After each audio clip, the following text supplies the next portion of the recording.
Infinita, idioma universal, con el auspicio de BCI Corporate and Investment Banking. Presentan Mirada Financiera. La periodista Paulina Yarur analiza los principales hechos que mueven a los mercados financieros de Chile y el mundo. ¿Cómo están? 2 en punto y comenzamos una nueva mirada financiera aquí en Radio Infinita en este miércoles 7 de octubre de 2015. Hoy acompañada de Sergio Lehmann, economista jefe de BCI. ¿Cómo está, Sergio? Bienvenido. Muy bien, muchas gracias. Tenemos un día, si bien no hay noticias como cifras duras, pero sí hay varios informes. ¿Qué pasa con el Fondo Monetario Internacional? ¿Qué pasa con la reunión? Que mañana creo que comienza, ¿o no? ¿Tú vas a ir a Lima a la reunión del Fondo Monetario Internacional? Las primeras reuniones, de hecho, partieron ayer con la presentación justamente del informe del World Economic Outlook. Así es, no dando muy buenas noticias como ya es bien conocido, pero de alguna manera reflejando lo que ya los mercados están mirando, digamos, un mundo bastante más débil de lo que se anticipaba.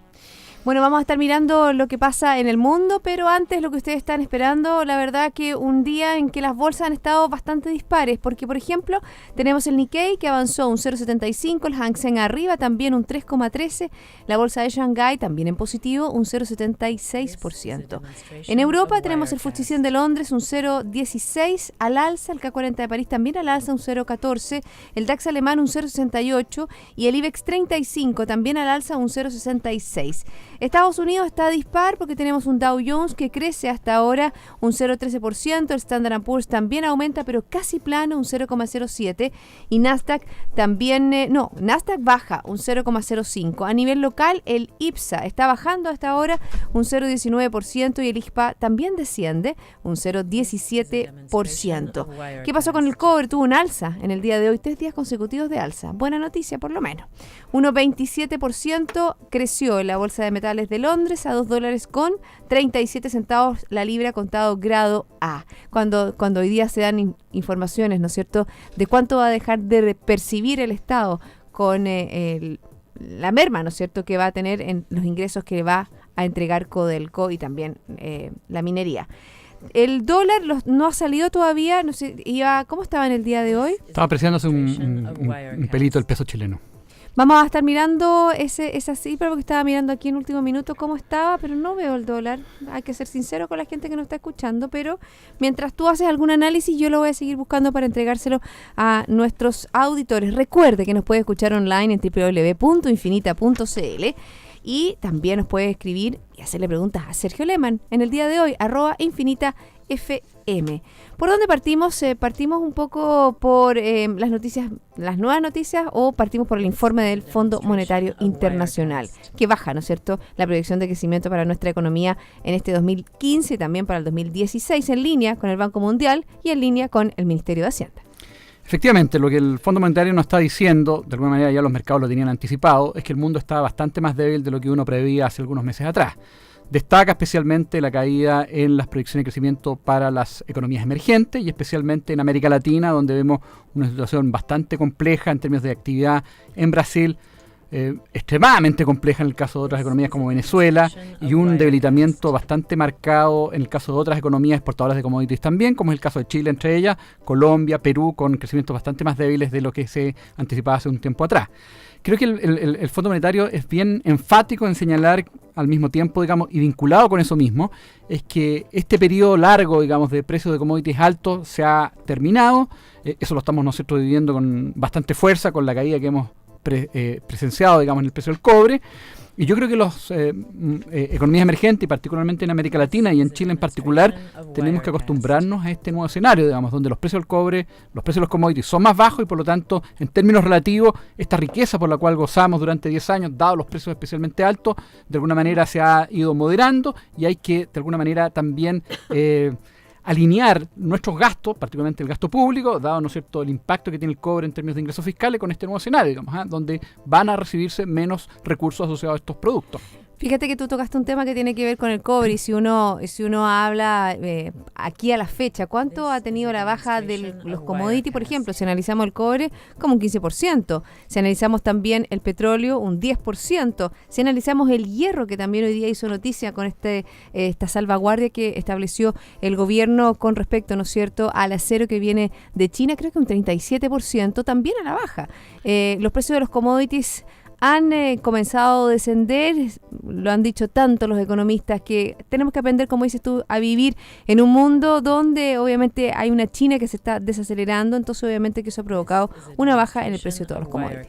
Tal cual. Y esas variaciones que tú señalas son solamente durante este año. Exacto. Si uno va un poquito más atrás, se da cuenta que la caída ha sido mucho más importante, mucho más significativa, en particular en el caso del petróleo, casi 50%, y en el caso de nuestro cobre, también una cifra en torno al 35-40%. Es decir, estamos hablando de cambios muy sustantivos. Tenemos dato del dólar, que terminó la tercera sesión de la semana con un nuevo descenso frente al peso. Estamos hablando que el tipo de cambio, que la sesión, fíjate, llegó a tocar 672, terminó en puntas de 679,2 comprador y 679,5 vendedor, lo que implica un descenso con respecto al cierre de ayer de 1,3 pesos. Y en las 4 últimas sesiones, es decir, en 4 días, ha caído la divisa 17 pesos.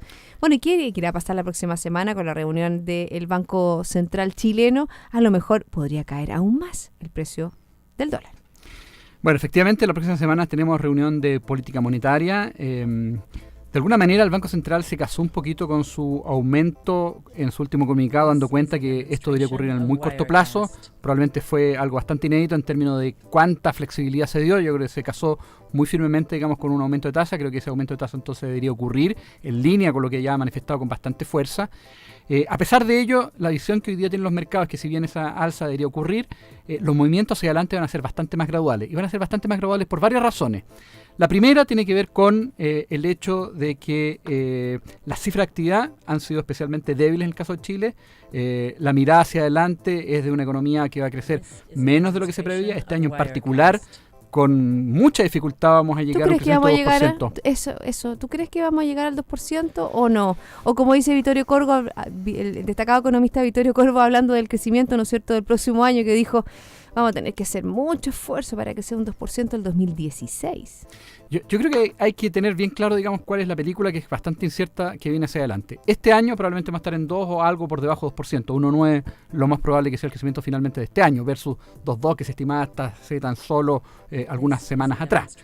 Hacia adelante yo diría que lo central, lo que va a determinar en gran medida cuál va a ser el crecimiento del próximo año, teniendo en consideración un escenario de todas maneras externo realmente complejo, con una China desacelerándose, aun cuando, ¿no es cierto?, Estados Unidos va a mantener cierto dinamismo, tiene que ver con las confianzas, digamos. Y yo creo que en el caso chileno, y yo creo que para eso más bien hay que trabajar, tomando, digamos, las palabras de Vittorio Corvo, es necesario ir recomponiendo las confianzas, ir dando señales más positivas. Si es que eso no se logra, efectivamente vamos a estar estancados y no vamos a llegar ni siquiera a crecer 2%, en un escenario alternativo, donde básicamente no se mejora en confianza, se mantiene rigidez en materia de reforma, no se avanza, digamos, con mayor flexibilidad en aquellos temas que están, ¿no es cierto?, hoy día en discusión en materia económica. Probablemente el crecimiento de Chile va a estar por debajo del 2%, digamos, y de hecho en ese escenario probablemente va a ser 1,8, 1,7. Si es que por el contrario, digamos, se avanza con mayor flexibilidad en la reforma, se logra, digamos, mayores consensos, se logra, digamos, una reforma laboral más flexible, probablemente en ese caso va a ser más fácil a lo mejor tratar de llegar al crecimiento, por ejemplo, que el Fondo Monetario está proyectando el próximo año de 2,5. Fíjate que el expresidente del Banco Central, Vittorio Corvo, lo dijo clarito en un seminario, creo que fue de la SOFOFA esta mañana, en el cual dijo, criticó la reforma laboral, dijo, hay que tener flexibilidad. Y aquí tenemos rigidez. También, por ejemplo, Roberto Saller, también expresidente del Banco Central, calificó de optimista, fíjate, la proyección de crecimiento que hace Hacienda de un 2,75% para el próximo año. Y también eran puros expresidentes del Banco Central. También Carlos Massad, un cariñoso saludo a este destacadísimo economista Carlos Massad, que dijo, si bien descartó que tenemos crisis económica, porque en el fondo si miramos a nuestros vecinos con un Venezuela, que el Fondo Monetario Internacional dice que va a caer en un 10%, la verdad que seguimos, ¿no es cierto?, creciendo a pesar de todas las dificultades, pero creciendo, como dices tú, en la meseta de este 2% que cualquier empujoncito nos hace caer. Sí, yo creo que la clave es la que da Vittorio Corvo, en el sentido de que efectivamente hay que introducir mayor flexibilidad en los mercados, particularmente en lo que se refiere a la reforma laboral. Yo creo que es bien notable el caso de Estados Unidos, que algunas veces uno lo pone como ejemplo en materia de flexibilidad, en términos de cómo se va adaptando su economía a los shocks externos. Estados Unidos bajó su tasa de desempleo de 10% el 2008-2009 a una tasa prácticamente pleno empleo, en un periodo bastante corto. Yo creo que eso demuestra, El digamos, que la 5,1, flexibilidad... perdona, el 5,1%, Sergio, es pleno empleo en Estados Unidos. Prácticamente pleno empleo. La última estimación que hizo la Fed respecto a cuál debería ser la tasa de desempleo es 4,9%, la de equilibrio, la de pleno empleo. Estamos prácticamente en una situación, Estados Unidos, digamos, de pleno empleo. Yo creo que esa capacidad para adaptarse, para acomodarse a los shocks externos, es algo que es particularmente envidiable, es necesario, es importante porque permite efectivamente a la economía recuperarse con mayor rapidez. Y lo que hemos estado viendo en Europa justamente es que una economía mucho más rígida, más compleja, menos flexible, claramente tiene mucho más tiempo, requiere mucho más tiempo para ir recuperándose. Y eso es lo que claramente está dominando la debilidad que vemos en Europa versus, ¿no es cierto?, en Estados Unidos, que hoy día parece mucho más dinámico. Bueno, y Europa está en la línea, ha dicho, ¿no es cierto?, que tiene que flexibilizar su mercado laboral. Y si uno ve también en el mercado chileno, vemos, por ejemplo, cómo, si bien el desempleo se ha mantenido bastante estable, ha sido bastante resiliente, como es la palabra que ustedes mismos, los economistas, mencionan, fíjate que si uno empieza a buscar y mira más allá, ¿qué pasa con el desempleo juvenil? ¿Qué pasa, ¿no es cierto?, con segmentos de la población que podrían estar trabajando y no lo pueden hacer? ¿Por qué? Porque no tienen flexibilidad, porque no pueden, ¿no es cierto?, estudiar y trabajar. Mucha gente, ¿no es cierto?, que ya está pasada a la tercera edad, que también podría ingresar al mercado laboral, una buena oportunidad, ¿no es cierto? Sabemos que la expectativa de vida de los chilenos ha aumentado, o sea, una persona ya de 60 años, una persona joven, no es una persona que uno, pero ya creo que ya corresponde a la tercera edad. Sí. Entonces, por supuesto, yo creo que es muy importante en esa línea, y la verdad que la reforma laboral no lo toca.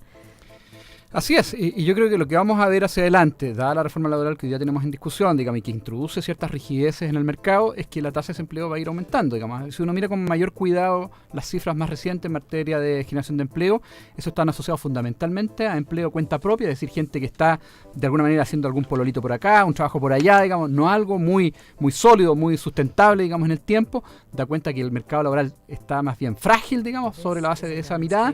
Ha sido el sector público el principal empleador en Chile, digamos, durante este último año, y por lo tanto hacia adelante, donde ese impulso va claramente, digamos, a no sostenerse, dada, ¿no es cierto?, la discusión presupuestaria que hoy día tenemos, vamos a ver presiones hacia el alza en materia de desempleo. Yo creo que es una mala noticia en términos, ¿no es cierto?, de qué estamos esperando hacia adelante en materia de dinamismo para la economía. Y esta cifra tiene que ver también con el empleo, porque hoy día el INE dio a conocer el índice de remuneraciones, que no creció durante agosto y suma un alza de 5,8% en 12 meses. Lo conversábamos antes del programa y tú me dijiste, este es un indicador que es, si bien no es tan rimbombante dentro de las cifras, ¿no es cierto?, como el IPC, como el IMASEC, pero sí es un indicador que te mide la tendencia, y que no haya crecido con respecto de mes a otro, porque si uno analiza la tendencia, era el alza. Sí, yo creo que un dato bien importante a mirar, especialmente si uno quiere de alguna forma proyectar cuál va a ser la evolución de la inflación hacia adelante, y un dato que el Banco Central mira con especial cuidado. Tenemos que básicamente los salarios ya dejan de presionar al alza los precios, digamos, 0% mes a mes, como tú bien señalabas, y por lo tanto, por el lado de los salarios, desaparecen presiones que pudiesen estar provocando hacia los precios que pudiesen tender, digamos, a mayor inflación hacia adelante. Eso permitiría entonces al Banco Central también ser bastante más gradual en su normalización monetaria hacia el próximo año, suponiendo, ¿no es cierto?, que la economía crece sobre 2%, es decir, que hacemos un buen trabajo en materia de confianza, en materia, ¿no es cierto?, de señales hacia empresas, digamos, y consumidores. Te voy a preguntar de inmediato, ¿qué pasa con el IPC que vamos a conocer en el día de mañana? ¿Cuál es la proyección que ustedes tienen? ¿Están en línea con el mercado, un 0,7%? Estamos en línea con el mercado, eso tiene que ver fundamentalmente con precios de bienes alimenticios, digamos, frutas y verduras, particularmente tomates, papas, etcétera, que tienen factores más bien estacionales. También hay factores asociados, digamos, a precios de automóviles, buses interurbanos que tienen que ver con la época asociada, digamos, a las fiestas del 18. ¿Y la carne o no? Y la carne también ha tenido algún movimiento hacia el alza. Sí, pues tiqui para el asado también está dentro de la canasta familiar bastante más importante, y vemos, ¿no es cierto?, cómo tendencialmente aumenta en este periodo del año.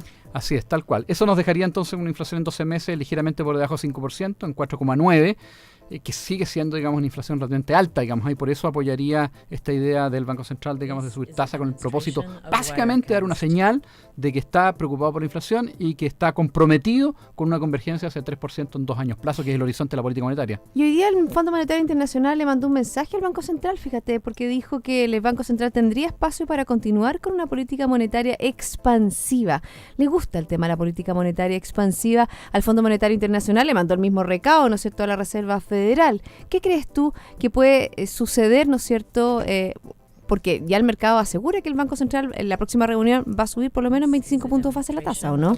Ahora, yo creo que hay que tener claro que la política monetaria hoy día en Chile es extraordinariamente expansiva. Estamos hablando de una tasa nominal de 3%, con una inflación en 5%, en términos reales estamos hablando de una tasa negativa de 2%. Y más allá de este dato puntual, digamos, si uno supone, digamos, una normalización gradual de la tasa de política monetaria y una inflación que va a ir convergiendo a 3%, estamos hablando de una situación muy expansiva. Yo creo que lo que señala el Fondo Monetario no es para nada inconsistente con que el Banco Central suba ahora en octubre y muy gradualmente, digamos, hacia el próximo año. La política monetaria y las tasas, por lo tanto, van a seguir siendo muy expansivas. Creo que no es buena idea para nada, digamos, quitarle, digamos, esa fuerza, digamos, a la economía. La economía está débil, la demanda interna está débil y, por lo tanto, yo concuerdo plenamente, digamos, con ese juicio, en el sentido de que la política monetaria tiene que ser o tiene que continuar siendo muy expansiva hacia adelante, de manera no eventualmente poner en jaque una eventual, ojalá, ¿no es cierto?, optimistamente, digamos, recuperación de la economía hacia el próximo año. Y en buen chileno, por ejemplo, para la gente que nos escuche que de repente no entiende lo que significa expansiva o no expansiva. Por ejemplo, si tenemos una tasa de política monetaria de un 3%, si el Banco Central la sube en 25 puntos base o en medio punto, igual continuaría siendo expansiva. ¿Cuándo ya no es expansiva?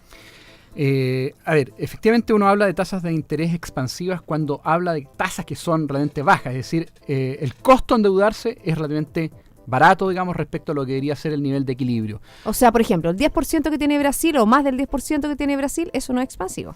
Para nada, digamos, Brasil está justamente en una posición distinta, básicamente está contrayendo la economía por la vía de la tasa, porque no porque la economía esté muy bullante, al contrario, está en una recesión bien profunda, sino porque la inflación está muy alta, digamos, en torno ya cerca, digamos, del 10% de inflación en Brasil. En el caso chileno estamos hablando de una tasa de interés realmente baja. La mirada que uno tiene respecto a dónde deberían situarse en el largo plazo la tasa de interés en Chile, la tasa de política monetaria es en 4,5%. Cuando la tasa de interés de política monetaria llega a 4,5% y por lo tanto también veamos alguna alza también adicional en las tasas de más largo plazo, aquella que tiene, por ejemplo, impacto sobre los créditos hipotecarios, ahí vamos a hablar de que la expansibilidad de la política monetaria se acabó y por lo tanto estamos en una situación más bien neutra que no estimula el crecimiento de la economía. Y hablando del crecimiento de la economía, lo ha dicho en el día de hoy también el Fondo Monetario Internacional con respecto al análisis que hace de Chile.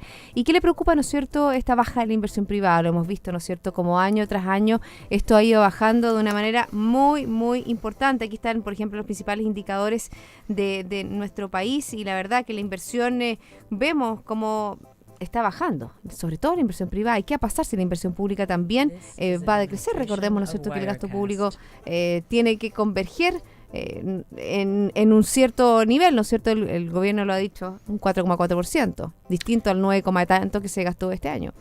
Sí, yo creo que una muy mala noticia que la inversión vuelva a caer durante este año, más moderado claramente de lo que fue el año anterior, pero el año anterior también cayó de manera muy significativa. Y es mala noticia no solamente porque lleva a un crecimiento más bajo para la economía, sino que de alguna manera tiene un impacto también sobre la capacidad de crecimiento de la economía. Recordemos que la inversión está asociada, digamos, al stock de capital que uno forma en un país, en una economía, con el propósito de generar nuevos productos hacia adelante. Por lo tanto, en la medida que se resiente la inversión, tenemos un doble impacto negativo. Uno, sobre el crecimiento del año y segundo, sobre la capacidad de crecimiento de la economía hacia los próximos años. Por eso, o en parte, digamos, estamos viendo producto de eso, un crecimiento potencial, una capacidad de crecimiento para la economía chilena que se ha ido reduciendo. Un factor tiene que ver justamente con una inversión que tiende, digamos, a desacelerarse o caer, de hecho, en los últimos 2 años. La pregunta del millón, pero te la voy a hacer luego de la pausa, es cómo recuperar la inversión. Ya sé que tú hablas de la confianza, pero vamos a estar hablando de eso y mucho más. Estoy conversando con Sergio Lehmann, economista jefe de BCI, pero ahora hacemos una pausa. Y yo les quería comentar precisamente que BCI Corporate Investment Banking le ofrece soluciones en corretaje de bolsa, Miami Branch securitizadora, banca privada, sales and trading, finanzas corporativas y asset management a través de un solo ejecutivo de relación. Quédese con nosotros, hay más Mirada Financiera. BCI Corporate and Investment Banking, un socio estratégico con un modelo de atención integral único y un banquero de relación que le entregará las mejores soluciones ante desafíos complejos, avalado por un banco con más de 75 años de experiencia en el mercado. BCI Corporate and Investment Banking. Sentémonos a conversar.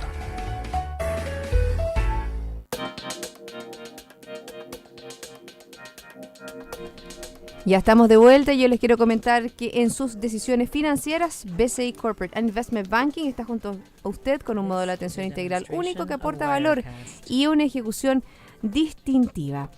Estamos hablando con Sergio Lehmann, economista jefe de BCI. Le hacía la pregunta, ¿qué pasa con la inversión? ¿Cómo podemos reactivar la inversión? Y vuelve un poco a este informe, ¿no es cierto? Este ¿cómo es? Forecast.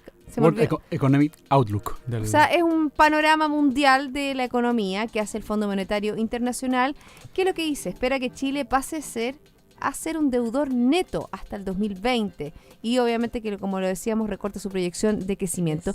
¿Qué significa que nuestro país va a pasar a ser un deudor neto? Ya lo dijo el ministro de Hacienda, que el próximo año, ¿no es cierto?, Chile va a endeudarse por 9.500 millones de dólares. ¿Qué significa eso? Yo creo que hay que tener claro, primero que nada, que la economía chilena, o uno de los pilares de la economía chilena en las últimas décadas, ha sido una política fiscal muy responsable, manteniendo siempre, digamos, un balance fiscal bastante saludable. Es cierto que en los últimos años hemos tenido déficit significativo, y este año en particular, ¿no es cierto?, estamos esperando un déficit por sobre 3%, pero la historia de Chile claramente habla, ¿no es cierto?, de una responsabilidad fiscal importante. ¿Qué ha llevado eso? Ha llevado a que la deuda fiscal en Chile es realmente baja, la deuda pública. Estamos hablando de un 5% del producto, ¿no? En torno a 18% del PIB, aproximadamente. ¿Y qué es lo que se hablaba de un 5% del producto? ¿Que es la capacidad de endeudarse que tiene nuestro país? Lo que pasa es que cuando yo hablo de la deuda pública, 18%, hablo de la deuda bruta. Es decir, eso no netea respecto a activos que tiene el sector público en el exterior. Y los tradúcelo en simple, porque eso es muy complicado.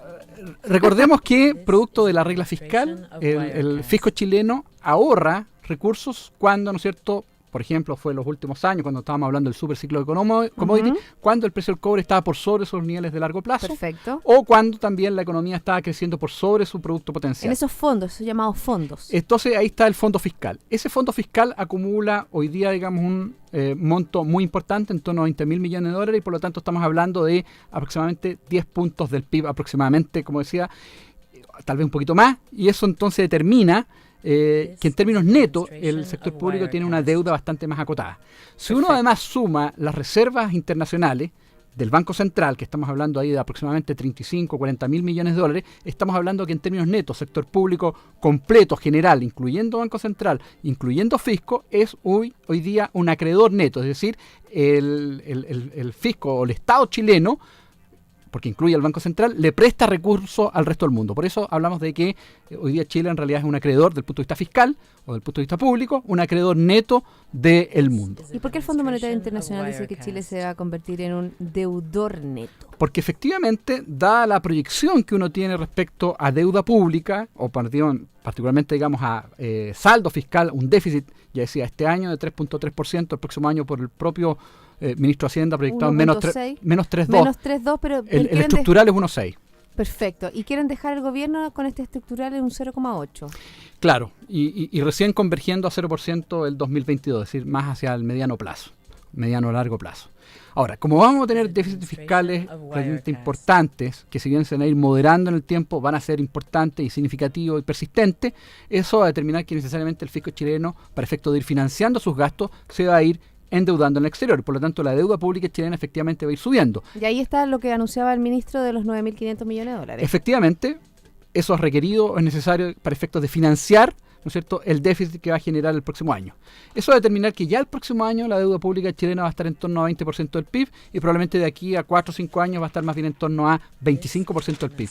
Frente a ese escenario, efectivamente, tal como el Fondo Monetario anticipa, Chile va a pasar de ser un acreedor internacional a un deudor internacional, porque no se espera que los activos que tiene ya sea el sector público o el Banco Central aumenten en el tiempo, y por lo tanto cambia un poco la figura que hoy día tiene Chile en términos de su posición respecto al resto del mundo. Y fíjate que en esa misma línea ayer, ¿no es cierto?, el director de presupuesto presentó el informe, ¿no es cierto?, de las finanzas públicas en el Congreso, y dentro de los puntos que tocó, dijo que Codelco aportaría al fisco solo 990 millones de dólares en el 2016, su menor monto en 13 años. Y eso obviamente que hace que el déficit aumente. Efectivamente, eso es parte de lo que señalábamos al comienzo del programa. Es decir, el escenario cambió, Chile tiene que acostumbrarse a un precio del cobre más bajo, no va a ser repetible, aquello que observamos en los últimos 10 años, y por lo tanto hay que ajustar el gasto a la nueva realidad chilena, que tiene que ver con un precio del cobre sistemáticamente o sustancialmente más bajo del que observamos en promedio los últimos 10 años. Y eso uno se pregunta qué aporte podría hacer, por ejemplo, la reforma tributaria, sobre todo si uno sigue leyendo el informe que hace el director de presupuesto, que dice que la recaudación por impuesto a la renta caería un 0,7% pese a la reforma tributaria. Claro, porque la reforma tributaria o la recaudación tributaria tiene que ver más bien con la actividad, además, ¿no es cierto?, por cierto, digamos, del nivel al cual están los impuestos, pero claramente frente a la debilidad de la demanda, frente a una visión de que la demanda interna, de hecho el propio ministro de Hacienda, digamos, lo proyecta en su presentación del presupuesto para el próximo año, es de tan solo un 2%, estamos hablando de una demanda interna que crece poco y por lo tanto la recaudación en ese contexto claramente se ve mermada, y eso es parte también, ¿no es cierto?, de los desafíos que tiene el sector público y lo que tiene, ¿no es cierto?, como desafío Chile hacia adelante, ir recuperando la actividad, porque eso también va a tener un impacto importante en la recaudación fiscal y de forma de ir financiando los desafíos que tiene Chile en materia social, por ejemplo. Hablemos de los supuestos, tú tocaste a uno de ellos que están insertos dentro de lo que es la ley de presupuesto, que se está analizando ya, ¿no es cierto?, en distintas comisiones mixtas, que tiene que estar definida a más tardar a fines de octubre, a fines de noviembre. A fines de noviembre, claro. A fines de noviembre, pero pasa toda una serie de que va de una comisión a la otra, se vota, no se vota, entonces tiene un proceso bien largo. Pero hablemos de los supuestos, porque ¿te acuerdas cuando el primer día la presidenta Bachelet habló de lo que significaría la reforma, la ley de presupuesto? Señaló algunos como titulares, pero la bajada importante es la que hizo el ministro de Hacienda y también el director de presupuesto, que también tiene mucho que decir con respecto a lo que se va a hacer para el próximo año. Hablemos de esos supuestos. ¿Cuáles son? El precio del cobre, el dólar, me imagino, el crecimiento potencial de la economía. ¿Qué otras cosas importantes? A ver, yo creo que otro componente importante tiene que ver con cuál va a ser la evolución de la demanda interna, esos consumos más inversión. Porque en realidad la recaudación tributaria, si bien es importante el crecimiento de la economía, está más bien ligada a la evolución de la demanda interna. Ese es el link más directo entre recaudación tributaria y crecimiento, digamos, crecimiento de la demanda interna. Yo creo que en ese contexto, y tomando un poco cuál es la visión general que uno puede tener respecto a los supuestos, primero, en crecimiento claramente aparece optimista. Está proyectando 2.25 para este año, 2.75 para el próximo. Como ya decía, para este año no se va a alcanzar o va a ser muy difícil alcanzar el 2% de crecimiento, y para el próximo año más bien cercano al 2,5%. Eso parece un poco optimista. Sin embargo, si uno mira las partidas que son demanda interna, un crecimiento de 1,5% para este año, 2%, eso parece un poquito más acorde con la visión que uno tiene respecto a cuál va a ser la evolución del crecimiento hacia el próximo año de la demanda interna, consumo e inversión. De todas maneras, existe el riesgo naturalmente, digamos, que eso sea algo más bajo, y eso va a generar alguna presión adicional en materia de presupuesto, digamos, va a ser más bajo la recaudación y por lo tanto va a tener un déficit más negativo. Creo que hay que tener atención, poner atención especialmente a ese componente. En términos de precio del cobre, $2.50 proyecto, yo creo que está bastante en línea, son los futuros, digamos, en general los analistas están realmente alineados con esa visión, aun cuando hay riesgo que si la desaceleración de China sea algo más profunda, que es parte del escenario de riesgo que uno mira hacia adelante para la economía chilena, el precio del cobre va a ser más bajo y por lo tanto la recaudación fiscal también va a ser más bajo. Recordemos que aproximadamente 10% de la recaudación fiscal está asociada a la minería, al cobre. Por lo tanto, si tenemos una caída importante adicional, le pega fuerte igual. Le pega muy fuerte y eso llevaría entonces también a una situación fiscal hacia el próximo año más débil, más compleja. Se nos está acabando el programa y me gustaría un poco que nos contaras sobre esta reunión a la cual tú asistes del Fondo Monetario Internacional. Es interesante, ¿no es cierto? Ya partió con este outlook que hace del mundo, pero ¿qué es lo interesante? ¿Qué es lo que esperas encontrar? Yo creo que esta reunión que se realiza anualmente, organizada por el Fondo Monetario, es muy interesante, no solamente por lo que el propio Fondo Monetario presenta, sino que además es una instancia donde todos los bancos comerciales de inversión asisten y hay mucho intercambio, reuniones cara a cara, digamos, donde de alguna manera van afinando sus miradas, recogiendo oportunidades los bancos, digamos, en términos de líneas, por ejemplo, que entregar a las distintas economías.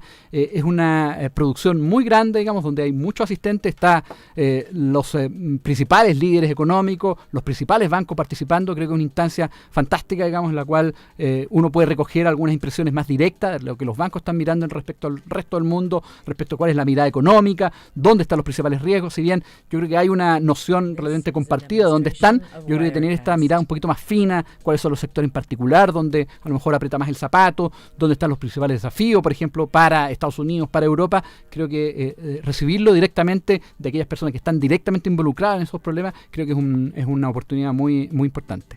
¿Cuánto dura esa reunión? Esta reunión partió el día ayer, digamos. Yo tengo programado, y en general los bancos así lo hacen, digamos, también reuniones viernes, sábado y domingo durante el fin de semana, muy intenso. Se aprovecha de que como el resto de la economía o el resto del país no está funcionando, da un poquito más de flexibilidad para ir moviéndose dentro de la ciudad, pero son muy intensos, muy enriquecedores.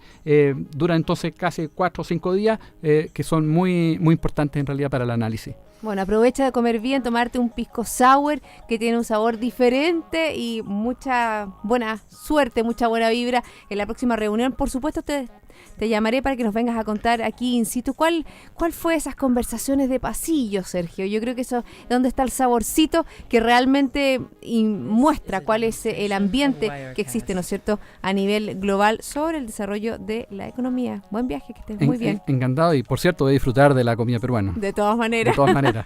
A todos ustedes sigan en compañía de Radio Infinita. Nosotros nos reencontramos mañana a las 2 para dar una nueva mirada financiera.